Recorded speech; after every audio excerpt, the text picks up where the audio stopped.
March 10th, 1945, New York Harbor. Cold iron wind cutting across the pier. The troop ship groaned against the dock, and 48 German women stepped into the pale gray light. Their scalps crawled with lice that had fed on them for 18 months. Their uniforms stank of sweat, diesel, and despair. They had been told the Americans would beat them, maybe worse. They braced for rifle butts and humiliation. Instead, they saw steam rising from metal basins, heard the hum of electric clippers, and smelled something they had almost forgotten: soap. Clean, sharp, and impossibly kind. The first thing the Americans did was shave their heads. The second was apologize. And in that moment, everything these women believed about their enemy began to crack. If you're captivated by untold stories from World War II, stories that reveal the human side of history, hit that subscribe button and drop a like. Let me know in the comments where you're watching from, whether it's Berlin, Brooklyn, or Brisbane. Your support keeps these forgotten voices alive. Now, let's step back to understand how these women ended up here, and why what happened next would haunt them for the rest of their lives. They had been at sea for nearly 2 weeks, locked below decks in the belly of a converted troop transport. The air down there was thick with the smell of rust, salt water, and unwashed bodies pressed too close together. When the hatch finally opened and the March wind hit their faces, Anna Bauer, a 24-year-old nurse from Hamburg, gripped the rail and stared at the skyline. She had seen New York in magazines before the war. Gleaming towers, wide streets, smiling faces. But Nazi radio had painted a different picture during the conflict. A city full of violent mobs, greedy capitalists, and hatred for Germans. Now, standing on the deck, she saw neither fantasy nor propaganda. She saw cranes swinging over the water, longshoremen shouting in rhythms she didn't understand, and tugboats moving with calm precision. No one pointed guns at them, no one spat. To the dock workers, they were just another shipment in a harbor that had already processed more than 370,000 German prisoners of war. The paradox hit her like a slap. She had been told Americans were barbaric, yet the first thing she smelled was not blood or filth, but coffee drifting from a canteen on the pier, and the sharp sting of disinfectant cutting through the cold air. An American sergeant called out in broken German, "Stand in line, 2 by 2. His voice was firm, not cruel. His rifle hung loosely over his shoulder, barrel pointed at nothing. Back home, guards always held weapons ready, fingers near triggers. Here it felt almost casual. The women shuffled down the gangplank, legs trembling after days in cramped bunks. At the end of the pier they were herded not into a cage, but into a long shed with windows fogged by steam. Inside, tables were set up in neat rows. Medical orderlies waited with clipboards. On another table lay stacks of cloth bundles, metal basins, and against one wall, an army barber chair. Next to it, an electric outlet, a cord snaking across the floor, and on a small stand, a pair of humming clippers. "Delousing first," said a medical officer. His words were translated by a young private from Ohio. "Then showers. Then clean clothes. You have lice, we must remove them. Your hair will be cut short. Some heads will be shaved." A low moan rippled through the line. For German women, long hair was a symbol of respectability. In Nazi posters, the ideal woman always wore thick braids. Shaved heads were for criminals, for traitors. The idea of losing their hair in front of foreign men felt like the final humiliation they had been warned about.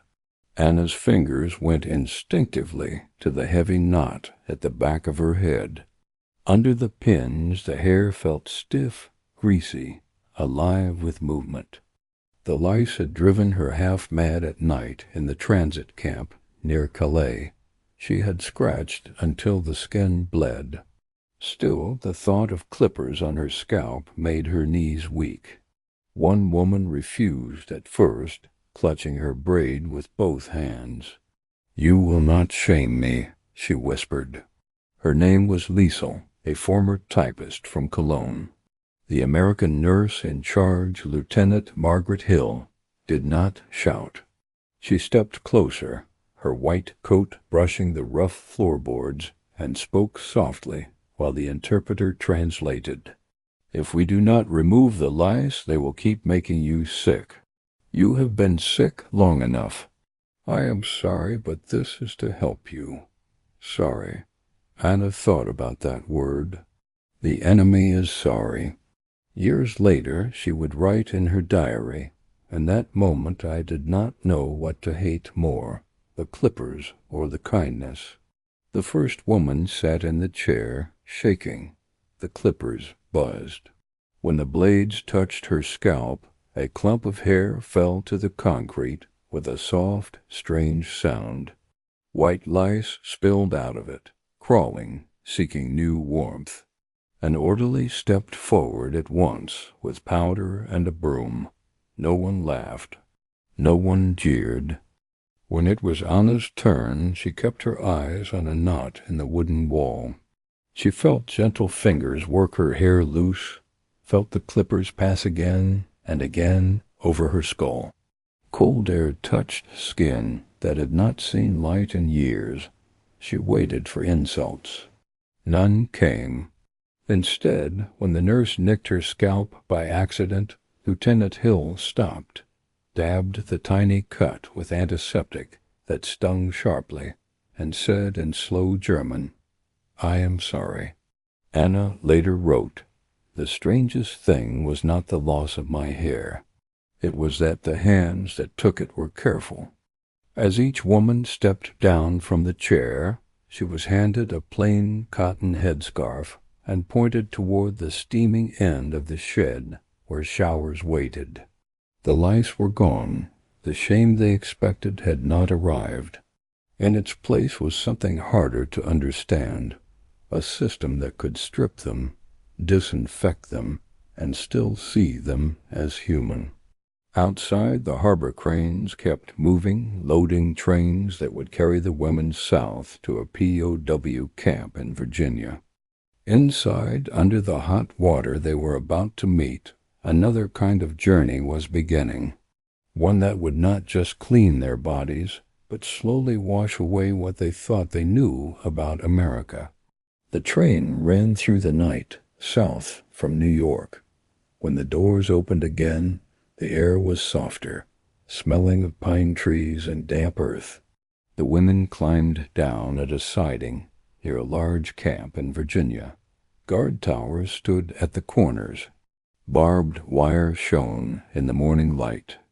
But the buildings inside the fence were painted white, and flower beds, small but real, grew beside the paths. They walked in single file past an American flag snapping in the wind. Their heads were now wrapped in plain scarves over rough stubble. Without hair, their faces looked older, their eyes huge. Anna felt the sun on her bare neck and the strange lightness on her scalp. The lice were gone. The crawling itch that had followed her for 18 months had stopped.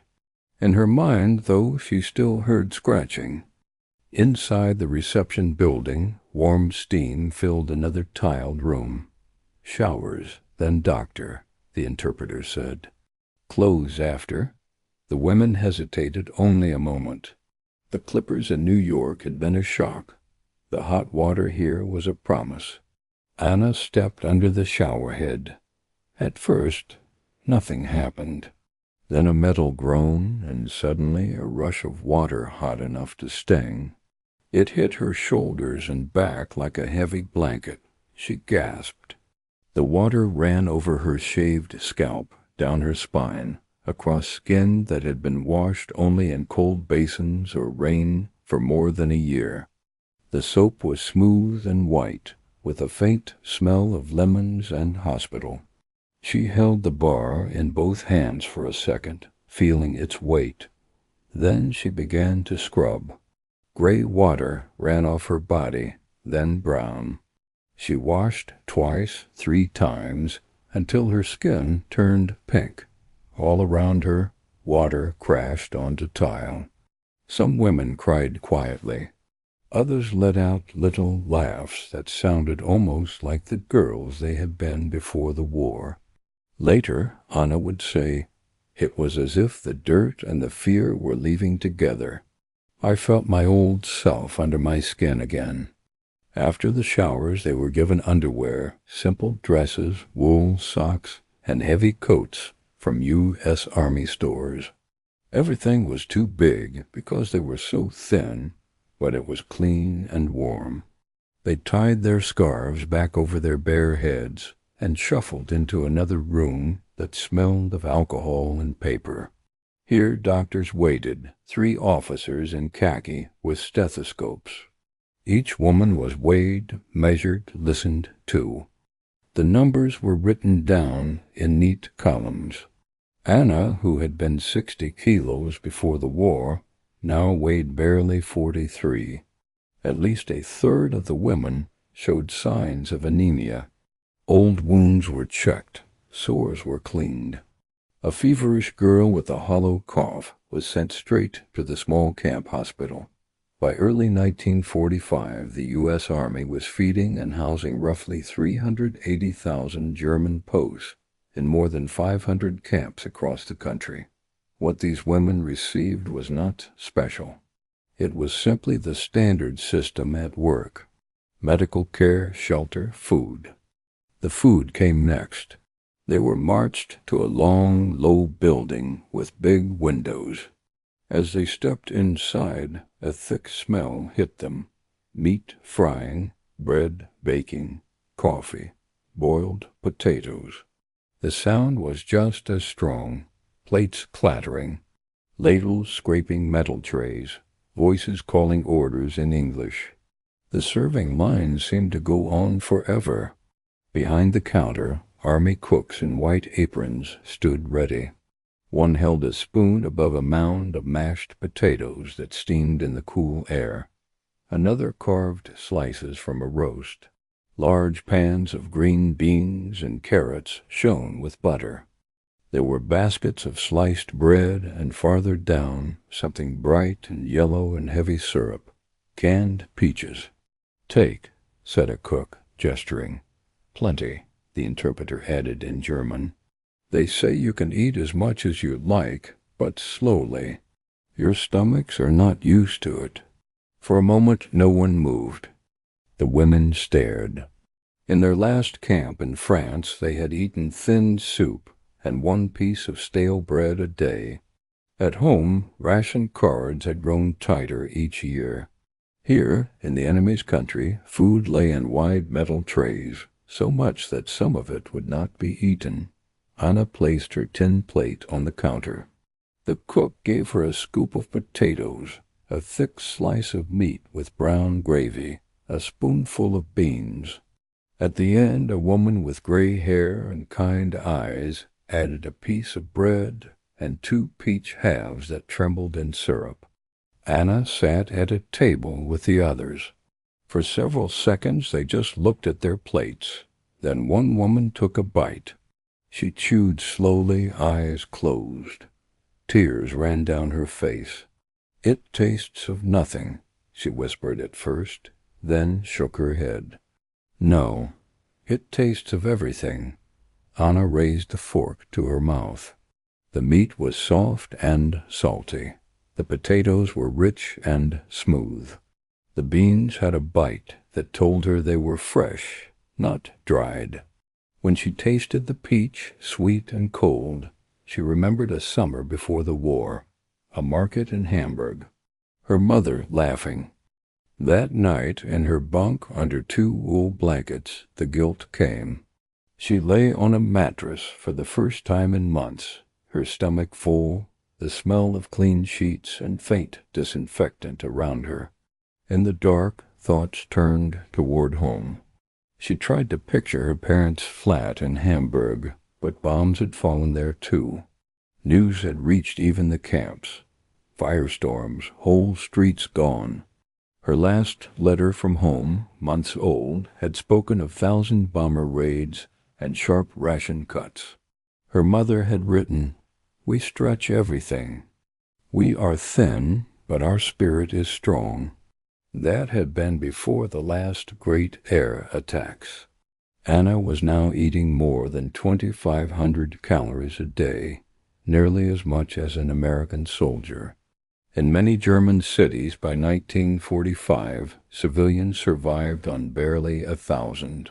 Each spoonful, each peach slice in her memory, felt heavier when she thought of that. Why here? She wrote in a small notebook given to her by a camp worker. Why am I safe and warm while my family hides in cellars? The enemy feeds me better than my own state ever did. I do not know what to do with this fact. Around her, other women lay awake with the same double feeling. Relief in their bodies, a stone of shame in their chests. The camp was saving their lives. Somewhere beyond the ocean, people they loved faced hunger under falling bombs. Days in the camp began to follow a pattern. A bell rang at dawn. The women lined up in the cool air while a guard with a clipboard counted them. Then breakfast. Work details. Lunch, more work. Evening roll call. The barbed wire and watchtowers never moved. But inside that frame, something else was quietly changing. The shape of the enemy. Most of the guards were young. Many had soft Southern or Midwestern accents. They carried rifles, but often held them loosely, as if they did not expect trouble. Some had sunburned necks and farmers' hands. One morning, as they stood in line, Anna saw a guard yawn and rub his eyes like any tired boy. She felt an odd jolt. In posters back home, Americans were always shown as fat, cruel, or greedy. This one just looked homesick. By 1945, about half of all German POWs in the United States, nearly 190,000 men, were sent out on work details in agriculture and industry. The women's work was lighter.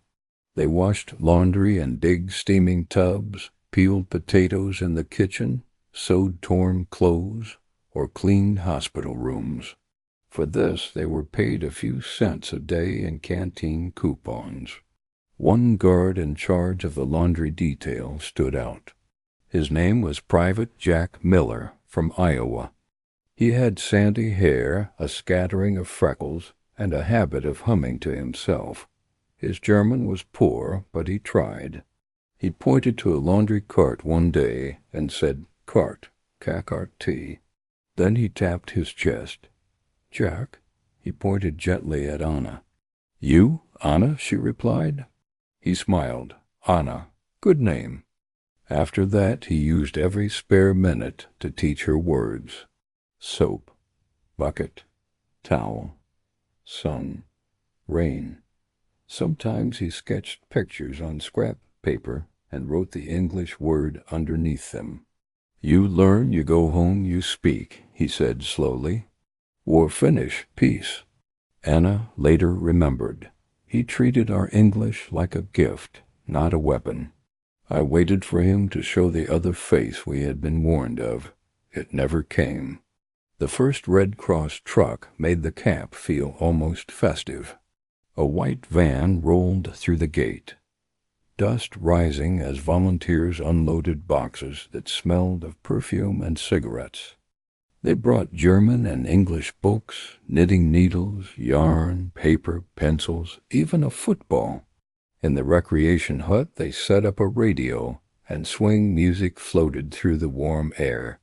Lisa whispered that the music was supposed to be corrupt, yet it sounded only happy. Work sometimes took the women beyond the wire. In spring, a truck carried them to a nearby cannery. Through the slats Anna saw America pass. Neat houses, white churches, shops with unbroken glass, groceries stacked in bright cans.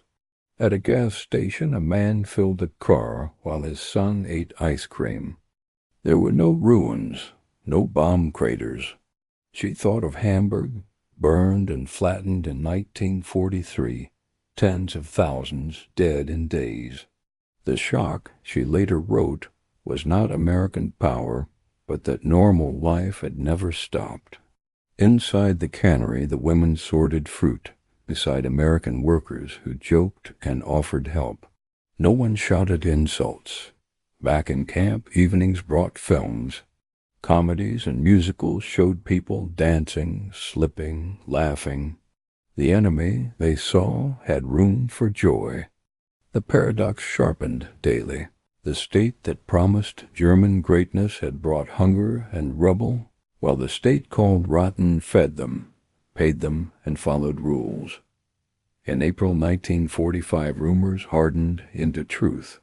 Maps showed Allied lines racing across Germany. Hitler was dead. The Reich was finished. Then one night the projector showed something else. Curtains closed, the room darkened, and images appeared of camps with barbed wire, skeletal prisoners, piles of shoes, bulldozers pushing bodies. Names followed: Buchenwald, Bergen-Belsen, Dachau. Some women cried. Others whispered denial. Anna could not look away. She noticed the shaved heads. In Virginia, clippers meant care against lice. In those camps, shaving stripped people before work and death. Afterward, an officer held up the Geneva Convention. Germany had signed it, he said. That was why they were fed, housed, and paid. It was not kindness, but law. In the barracks that night, whispers changed.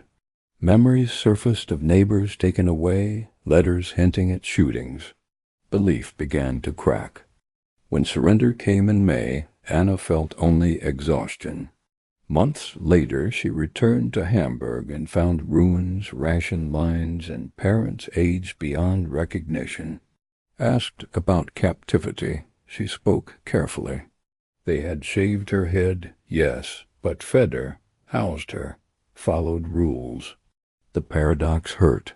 She had been safer as a prisoner than her family had been free.